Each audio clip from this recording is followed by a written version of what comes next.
नितीन मान खाली घालून मुकाट्याने साहेबांची बोलणी ऐकत होता। एका क्षुल्लक चुकीमुळे 2 दिवसांपासून मरमर करून केलेल्या कामाचे काहीच चीज झाले नव्हते। एका महत्त्वाच्या टेंडरची ती फाईल होती। एका आयटमचा रेट चुकल्यामुळे संपूर्ण कोटेशन व्हॅल्यू चुकली होती।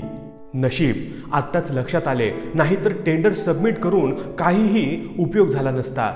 तुम्हा लोकांवर विश्वास ठेवला तर कंपनीचं दिवाळं निघेल। झोपेत काम करता की काय कोण जाणे। निघा आता। ती दुसरी फाईल संध्याकाळपर्यंत माझ्या टेबलावर आली पाहिजे। एकही चूक न होता, कळलं? साहेबांचा थैथयाट चालू होता। काहीही न बोलता घाम पुसत नितीन केबिन बाहेर आला। टेबलावरच्या फाईलींच्या ढिगाकडे पाहत त्याने मोठा सुस्कारा सोडला। आता मान पाठ एक करून काम केले तरच ते संध्याकाळपर्यंत पुरे होणार होते। नितीन सामान्य कारकून म्हणून गेली 30 वर्ष या कंपनीत इमाने इतबारे नोकरी करत होता। लहानपणापासून बेताचीच परिस्थिती। वडील दुकानात पुड्या बांधायचं काम करायचे, त्यामुळे उच्च शिक्षणाची स्वप्ने बघणं सुद्धा गुन्हा होता। कशीबशी कॉमर्समधली डिग्री घेऊन नितीन या कंपनीत कारकून म्हणून चिकटला होता। बेताची नोकरी, बेताचे शिक्षण आणि सामान्य व्यक्तिमत्व। लग्नाचं वय उलटून गेलं तरी मुलगी मिळत नव्हती। शेवटी वयाच्या 32व्या वर्षी कसे बसे लग्न ठरले। अतिशय सामान्य अशा लताशी 4 चौघांसारखा सामान्य संसार सुरू झाला।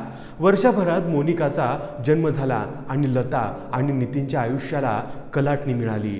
लहानग्या मोनिकाच्या बाललीलांनी दोघांच्या वैरान आयुष्यात हिरवळ उगवली। आता तिचं भविष्य हेच लता आणि नितीनच्या आयुष्याचं ध्येय बनलं। मोनिका अतिशय कुशाग्र बुद्धिमत्तेची। शाळेतला पहिला नंबर तिने कधी सोडला नाही। अभ्यासाबरोबरच ती बुद्धिबळही चांगला खेळत असे। याला कारण होती लता। बालपणापासून लता बुद्धिबळाची भोगती होती। वेळ मिळेल तेव्हा बुद्धिबळाचा डाव मांडून बसणे हा तिचा छंद होता। बुद्धिबळाचं बाळकडू मिळाल्याने मोनिकाही चांगलं खेळत असे। रोज रात्री माईलेकींचा डाव रंगे। बहुतेक वेळा लताची सरशी होई। या एका बाबतीत मोनिका आईला हरवू शकत नसे। बुद्धिबळाच्या खेळात ओपनिंग, मिडल गेम आणि एंड गेम अशा 3 महत्त्वाच्या पायऱ्या असतात। त्यात एंड गेममध्ये मोनिका चांगलीच हुशार होती। एंड गेमपर्यंत डाव गेला की समजावे मोनिका जिंकणार। लता कौतुकाने नेहमी म्हणायची, प्यादी पुढे ढकलून त्याची क्वीन कशी करायची हे तुझ्याकडून शिकावे। हा म्हणता मोनिका कॉलेजमध्ये जायला लागली। चार्मिंग व्यक्तिमत्व, कुशाग्र बुद्धिमत्ता आणि नम्र स्वभावामुळे मोनिका सगळ्यांची लाडकी होती। कॉलेजमध्ये गेल्यापासून मोनिका परदेशातील उच्च शिक्षणाची आणि नोकरीची स्वप्ने पाहू लागली। तिच्यासारख्या अतिसामान्य कुटुंबातील मुलीसाठी ही खरे तर दिवा स्वप्नच होती।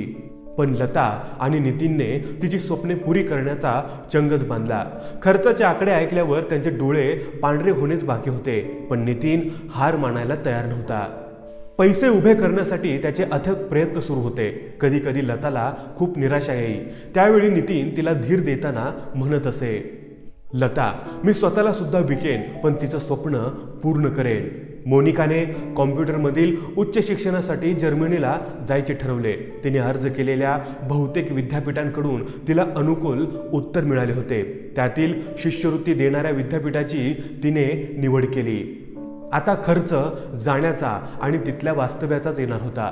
दरम्यान नितीनने प्रॉव्हिडंट फंड, नोकरीतील उचल, मित्रांकडून उसनवार असे सगळे मार्ग अवलंबून पैसे गोळा केले। मोनिका जर्मनीला जाण्याचा दिवस उगवला। तिला सोडायला लता आणि नितीन मुंबईच्या विमानतळावर गेले।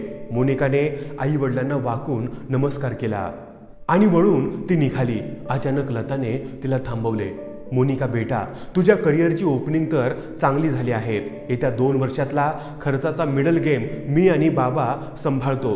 तुला फक्त एंड गेम जिंकायचा आहे आणि मला खात्री आहे की तू एंड गेम नेहमी सारखाच खेळशील। लता जड आवाजात तिला म्हणाली, आई, I promise you and love you both. मुसमुसत मोनिका पुटपुटली। खरी लढाई आता सुरू झाली। नितीनने अधिक पैसे मिळवण्यासाठी रात्रीचा दिवस करायला सुरुवात केली। लताही जमेल तशी त्याला मदत करत होती। तिने लहान मुलांसाठी पाळणाघर सुरू केलं। त्यातून वेळ मिळाला की तिचे शिवणकाम चाले। दोघांनाही वेळ पुरत नव्हता।